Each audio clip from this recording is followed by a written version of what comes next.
Here's the fastest way to add comments in Microsoft Word, plus the shortcut that saves time every day. By the end, you'll know where comments live, how to leave one, and how to manage a thread cleanly. First, select the text you want to comment on. Go to the Review tab, then click New Comment in the Comments group. Word opens a comment box beside your selection.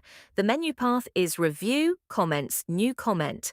Type your note, then press Enter to post it. Type your feedback in the comment box, press Enter to save it, or click outside the thread to keep writing.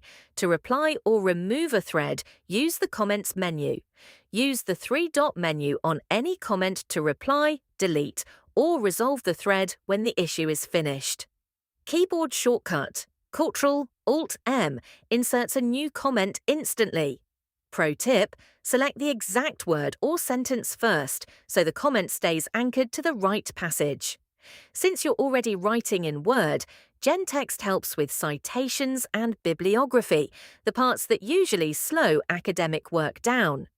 If you're writing a paper, GenText handles citations and bibliography in